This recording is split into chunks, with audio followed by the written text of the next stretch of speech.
Thank you, Your Honor. Before you today on State versus Thomas Tortorella, files 26 CR 224 and 26 CR 225 are here today for sentencing. State of Ohio has had the opportunity to review the pre-sentence investigation report and is prepared to go forward. Thank you. Mr. Mulkey. Thank you, Your Honor. We are ready to proceed. Your Honor, Mr. Tortorella is 61 years old.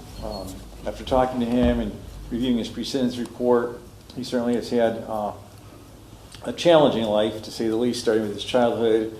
There's an indication of things were not well in his household. I think there was some mention in there about being exposed to alcohol back when he was very, very young. He's been exposed to drugs his entire life, Your Honor.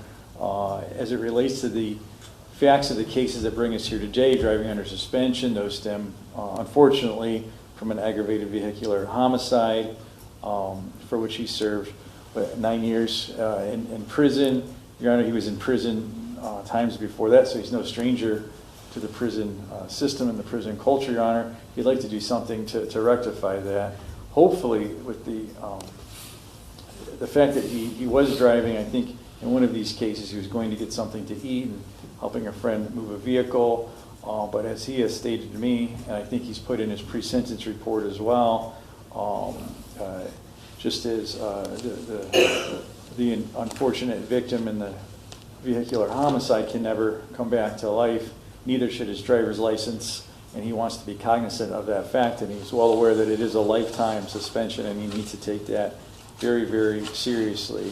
He's also relayed to me that while he's been in the Lake County Jail, he's been informed that he has some sort of a heart condition for which he's prescribed some type of heart medication. He also receives lithium at the jail. He's been under the care of Crossroads and has had depression and anxiety. These have been struggles throughout his life, Your Honor. Not only that, due to the friction and issues in the home, it appears he's only obtained a 5th grade education. I don't think anyone else in here can even imagine what that would be like. It's not even the issue of going through 8th grade or 9th grade, but he hasn't even obtained the abilities that we take for granted, such as reading and writing. I'm sure that has made life frustrating and difficult for him as well. So he does indicate that if he were to be placed on community control, which is what he is asking for by this court, that he would go to 1062 Woodstock Road in Eastlake. There he has a friend named Anna Marie, and he would stay with her. He has some things there. He would abide by all the conditions that the court and probation department, the rules and conditions that would be prescribed for him, including not driving.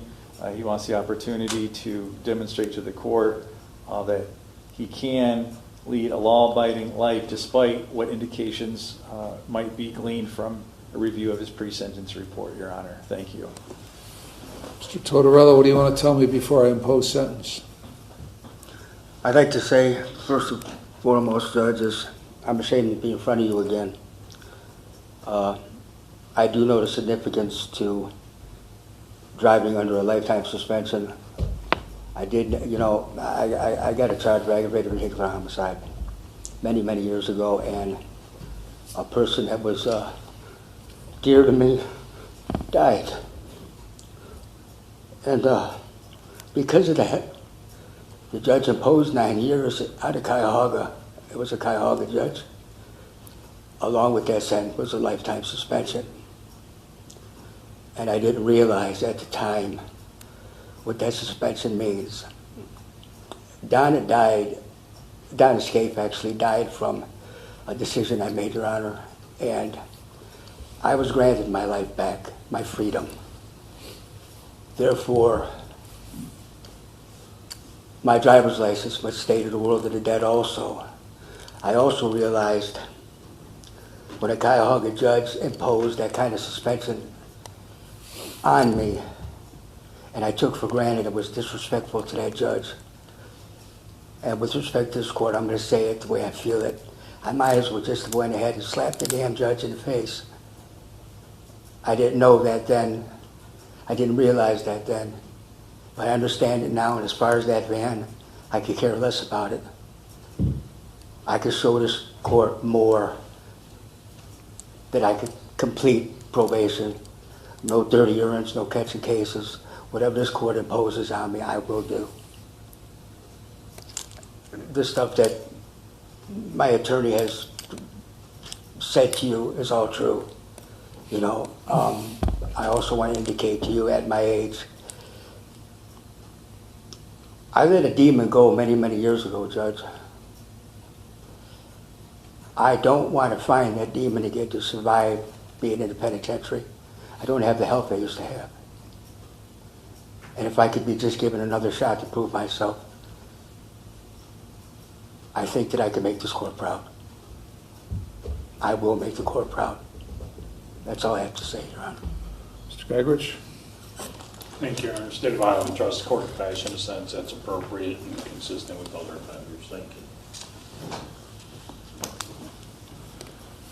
All right, I've reviewed the pre-sentence report. You've got a long history of felony criminal offenses, serious, F1s and F2s.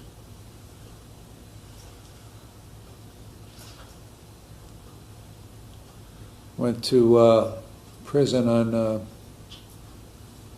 under one number on 3 separate burglary cases for 3.5 years in 86 to 89. Went back on a robbery in 94 until 01. As the judge reviews the defendant's criminal history, the hearing takes a serious turn. The court details multiple prior prison sentences and repeated violations connected to the lifetime suspension that followed a deadly vehicular homicide case. Despite emotional promises to stop driving, the judge questions why the violations continued for years after release from prison. A couple months later, picked up a kidnapping and a felonious.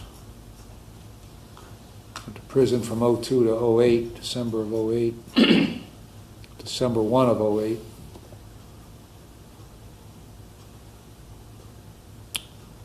December 25th of 08, an abduction, assault. Went to prison for that.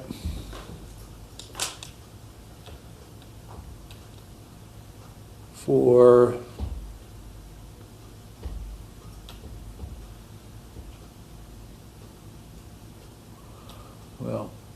included in that was the vehicular homicide, aggravated vehicular homicide. So you went to prison for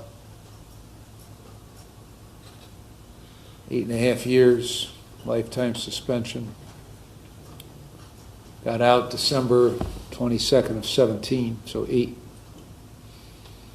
9 years. 9 years you were locked up on that. Put on parole.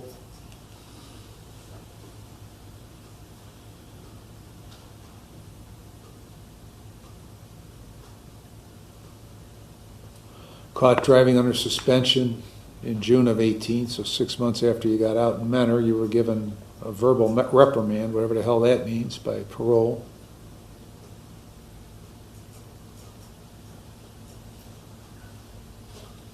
And then in January of 21, another driving under suspension. The parole authority ordered you to follow all court orders and obtain your driver's license. So they weren't paying attention to much of anything, as usual. February of 21, you pick up an aggravated trafficking here. Put on probation, violated for methamphetamine.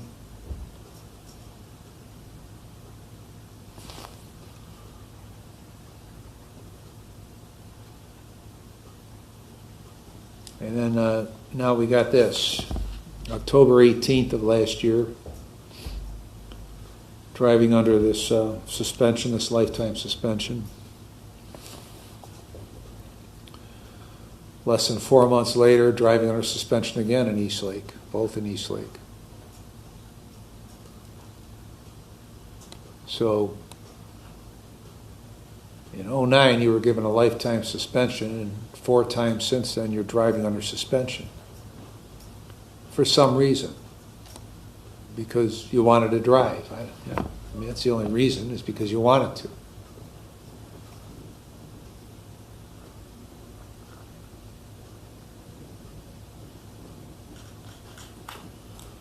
So you talk about following court orders. You don't follow orders. You wanted to go to McDonald's to get something to eat, so you went to McDonald's to get something to eat. I never made it to Well, McDonald's. that's where you were going. So the only reason the reason you report you got in the car is you wanted to get something to eat. And you got picked up. That was the second time. So you just keep doing it. Not anymore, Judge. What? Not anymore. You didn't what? Not anymore, Judge. Not anymore. You got a lifetime suspension for causing somebody's death, for which you served 9 years in prison. Yes. And since you got out of prison, you got caught driving under suspension 4 separate times. I'm aware of that, Judge. All right. Well, I want to make sure that you understand that, because you're telling me you won't do it anymore. I won't. I promise you. I don't understand why you did it the first 4 times. I'm sure you did it more than 4 times. You just got caught 4 times. I only had the van for 3 months. Why did you buy a van if you had a lifetime license suspension? To be honest with you, to stay in it. Okay. Well, then you shouldn't have driven it. I don't know what to tell you. I don't know what to tell you. Let me show you, Judge. Please. What? Let me show you, please. What? Please, let me show you, please. You showed me everything you could show me when you're driving. I understand that. Please, Judge. Please. I'll show you. I swear I'll show you. All right, I've considered all the provisions in 29, 11, 12, and 13. And with the most disturbing, the most disturbing thing about this case is not necessarily your record. It's horrible, okay? But despite the fact that it was horrible, I gave you a break in 21 with the drug case. And now here you are again. Here you are again. Judge, I will not disobey the law. I'll Well- follow any instruction, please. And I don't have the you help. don't follow instruction, or you wouldn't have been out there driving. You don't follow instruction. I will, please. You don't. Okay. I didn't. But I will, please, Judge. So I'm going to find you're not amenable to community control.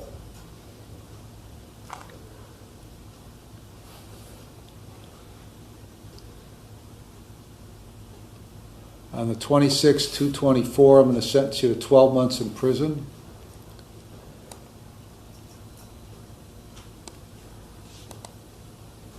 On the 26/2/25, I'm going to sentence you to 18 months in prison. Those sentences will be consecutive to one another. And I find that consecutive service is necessary to protect the public from future crime and for the appropriate punishment, and it's not disproportionate to the seriousness of your conduct and the danger you pose to the public.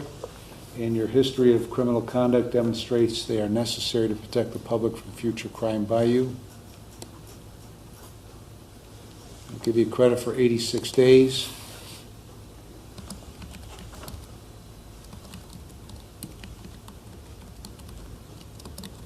When you get out, you might be on post-release control for 2 years under the parole authority.